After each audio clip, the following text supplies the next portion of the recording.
तो दोस्तों एलटीएफ यानी कि एल&टी फाइनेंस ने अपने क्वार्टर थ्री के नंबर को डिस्क्लोज कर दिया है। तो चलिए देखते हैं क्या है क्वार्टर थ्री के नंबर्स के अंदर। डाटाबेस के यहाँ पे क्रॉस में है। तो देखिए पिछले क्वार्टर में कंपनी का टोटल रेवेन्यू जो कंपनी ने ऑपरेशन के थ्रू जनरेट किए थे 4,335 करोड़, पिछले साल 4,097 करोड़।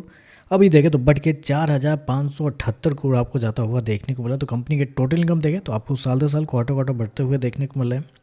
इंटरेस्ट इनकम देखते हैं, पिछले क्वार्टर में 4,037 करोड़ जनरेट किए थे, पिछले साल 3,806 करोड़। अभी देखें तो बढ़ के 4,240 करोड़ आपको जाता हुआ देखने को मिला। तो इंटरेस्ट इनकम भी देखें तो आपको साल दर साल क्वार्टर क्वार्टर बढ़ते हुए देखने को मिला है। कंपनी के नेट इंटरेस्ट इनकम की बात करते हैं यानी कि एनआई की बात कर लेते हैं।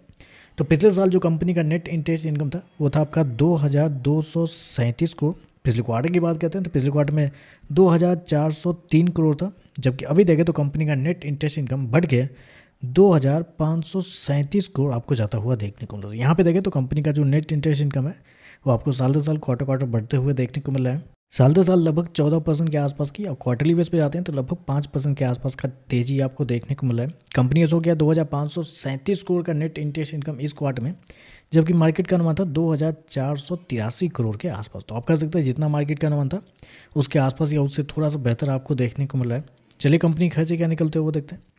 तो देखिए पिछले क्वार्टर में 3,346 करोड़ खर्च किए थे, पिछले साल 3,281 करोड़। अभी देखें तो कंपनी खर्चे 3,560 करोड़ आपको जाता हुआ देखने को मिला है। तो खर्चे भी देखें तो खर्चे भी कंपनी के ठीक है कंट्रोल में ही आपको देखने को मिल रहा है। चलिए कंपनी का प्रॉफिट क्या निकलता है वो देखते हैं। तो देखिए पिछले क्वार्टर की बात करते हैं तो पिछले क्वार्टर में कंपनी का प्रॉफिट 734 करोड़ के आसपास था, पिछले साल 625 करोड़ के आसपास, जबकि अभी देखें तो बढ़ के 738 करोड़ आपको जाता हुआ देखने को मिल रहा है। तो साल दर साल जाते हैं तो साल दर साल कंपनी के प्रॉफिट के अंदर लगभग 18 से 19% के आसपास की तेजी आपको देखने को मिली, जबकि क्वार्टरली बेस पे जाते हैं तो क्वार्टरली बेस पे कंपनी का प्रॉफिट हल्का सा बढ़ता हुआ देखने को मिले, 0.5% के आसपास, फ्लैट भी बोल सकते हैं उसको। तो आधे परसेंट के आसपास की तेजी आपको देखने को मिले क्वार्टरली बेस पे कंपनी के प्रॉफिट के अंदर। तो क्वार्टरली बेस पर कुछ खास नहीं है, लेकिन साल दर साल आपको बढ़ते हुए देखने को मिला है। कंपनी जो क्या 738 करोड़ का प्रॉफिट इस क्वार्टर में, जबकि मार्केट का जो अनुमान था वो था लगभग 763 करोड़ के आसपास। तो यहाँ पे देखें तो जितना मार्केट का अनुमान था उससे थोड़ा सा कम आपको देखने को मिला है। कम इसलिए भी हुआ है क्योंकि अगर आपने गौर किया होगा तो यहाँ पे कुछ एक्सेप्शनल आइटम में कंपनी को थोड़े नुकसान हुए हैं। 28.5 करोड़ के आसपास कंपनी को एक्सेप्शनल आइटम में नुकसान हुए हैं, जिसकी वजह से कंपनी का नेट प्रॉफिट थोड़ा सा कम आपको देखने को मिला है। उसकी वजह से थोड़ा सा बिलो एस्टिमेट आपको देखने को मिला है।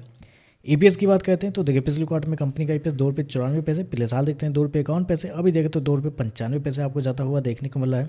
तो ओवरऑल अगर देखा जाए तो नंबर ठीक लग रहे हैं, मतलब उतने तोड़फोड़ वाले नंबर भी नहीं है, लेकिन हाँ नंबर पॉजिटिव आपको देखने को मिला है। कंपनी के रेवेन्यू प्रॉफिट सारा कुछ बढ़ता हुआ देखने को मिला है। जितना अनुमान था उससे थोड़ा सा कम आपको कंपनी का नेट प्रॉफिट देखने को मिला एक्सेप्शनल आइटम की वजह से। बाकी ओवरऑल नंबर पॉजिटिव है। बाकी देखते हैं मार्केट इस पर कैसे ये कहता है। वीडियो पसंद आया तो लाइक कीजिएगा, साथ में साथ चैनल को सब्सक्राइब जरूर कीजिएगा। धन्यवाद।